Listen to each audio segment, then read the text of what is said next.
afternoon and welcome to another edition of the reading of the prophet Jeremiah, chapter 47 and 48. Chapter 47 is a very small chapter. It has got only 7 verses, whereas chapter 8 is comparatively a bit longer. It has got 47 verses, 40 verses more. Now we have, I'm reading chapter 47 first. Chapter 47, the word of the Lord that came to Jeremiah the prophet against the Philistines before the Pharaoh smote Gaza. Thus says the Lord, behold, waters rise up out of the north, and shall be an overflowing flood, and shall overflow the land, and all that therein, the city and them that dwelleth therein. Then the men shall cry, and all the inhabitants of the land shall howl. At the noise of the stamping of the hoofs of his strong horses, at the rushing of his chariots, and at the rumbling of his wheels, the fathers shall not look back to the children for feebleness of hands. Because of the day that cometh to spoil all the Philistines, and to cut off from Tyrus and Sidon every helper that remaineth. For the Lord will spoil the Philistines, the remnant of the country of Caphtor. Baldness is come upon Gaza, Ashkelon is cut off with the remnant of the valley. How long wilt thou cut thyself? O thou sword of the Lord, how long will it be before thou be quiet? Pull up thyself into the scabbard, rest and be still. How can it be quiet, seeing the Lord has given it a charge against Ashkelon and against the seashore? There has he appointed it. Chapter 48. Against Moab, thus says the Lord of hosts, the God of Israel, woe unto Nebo, for it is spoiled. Kiriathaim confounded and taken. Misgab is confounded and dismayed. There shall be no more praise of Moab. In Heshbon they have devised evil against it. Come and let us cut it off from being a nation. Also thou shalt be cut down. O madman, the sword shall pursue thee. A voice of crying shall be from Horonaim, spoiling and great destruction. Moab is destroyed. Her little ones have caused a cry to be heard. For in the going up of Luhith, continual weeping shall go up. For in the going down of Horonaim, the enemies have heard a cry of destruction. Flee, save your lives, and be like the heath in the wilderness. For because thou hast trusted in thy works and in thy treasures, thou shalt also be taken. And Chemosh shall go forth into captivity with his priests and his princes forever. And the spoiler shall come upon every city, and no city shall escape. The valley shall also perish, and the plain shall be destroyed, as the Lord has spoken. Give wings unto Moab, that it may flee and get away, for the cities thereof shall be desolate, without any to dwell therein. Cursed be he that doeth the work of the Lord deceitfully, and cursed be he that keepeth back his sword from blood. Moab has been at ease from his youth, and he has settled on his lease, and hath not been emptied from vessel to vessel, neither hath he gone into captivity. Therefore his taste remained in him, and his scent is not changed. Therefore, behold, the days come, says the Lord, that I will send him unto him wanderers, that shall cause him to wander, and shall empty his vessels and break their bottles. And Moab shall be ashamed of Chemosh, as the house of Israel was ashamed of Bethel, the confidence. How shall he say, we are mighty and strong men for war?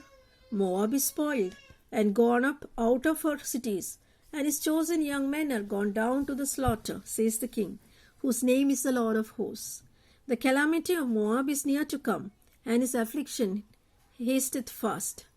All ye that are about him bemoan him, and all ye that know his name say, how is the strong staff broken, and the beautiful rod? Thou daughter that dost inhabit Dibon, come down from thy glory, and sit in thirst, for the spoiler of Moab shall come upon thee, and he shall destroy thy strongholds. O inhabitant of Aroer, stand by the way and espy. Ask him that fleeth, and her that escapeth, and say, what is done? Moab is confounded, for it is broken down. Howl and cry. Tell ye it in Arnon, that Moab is spoiled. And judgment is come upon the plain country, upon Holon, and upon Jahaza, and upon Mephath, and upon Dibon, and upon Nebo, and upon Beth Diblathaim, and upon Kiriathaim, and upon Beth Gamul, and upon Bethmeon, and upon Kerioth, and upon Bosra, and upon all the cities of the land of Moab, far off and near. The horn of Moab is cut off, and his arm is broken, says the Lord.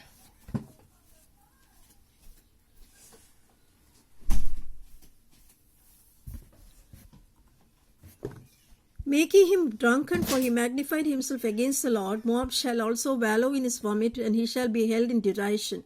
For was not Israel a derision unto thee? Was he not found among the thieves? For since thou spakest of him, thou skippest for joy. O ye that dwell in Moab, leave the cities and dwell in the loch, and be like the dove that maketh her nest in the sides of the hole's mouth.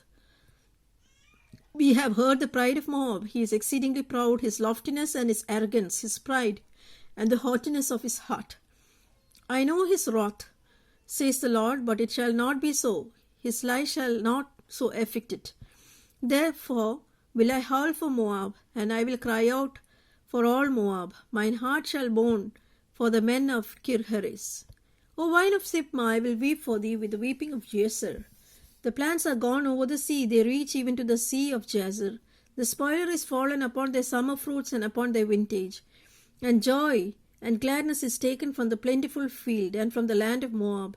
And I have caused wine to fail among the winepresses. None shall tread with shouting. Their shouting shall be no shouting.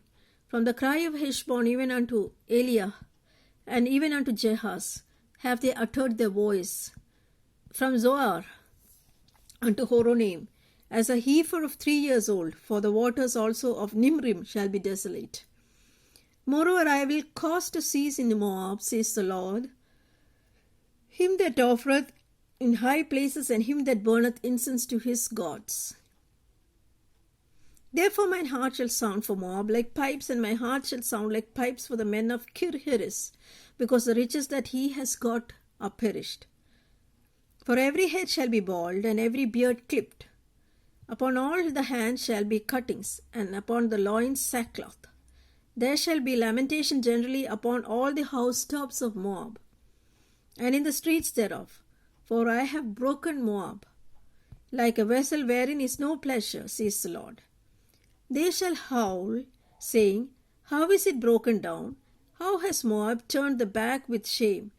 So shall Moab turned be a derision and dismaying to all them about him. For thus says the Lord, behold, he shall fly as an eagle, and shall spread his wings over Moab. Kerioth is taken, and the strongholds are surprised, and the mighty men's hearts in Moab at that day shall be as the heart of a woman in her pangs. And Moab shall be destroyed from being a people, because he has magnified himself against the Lord.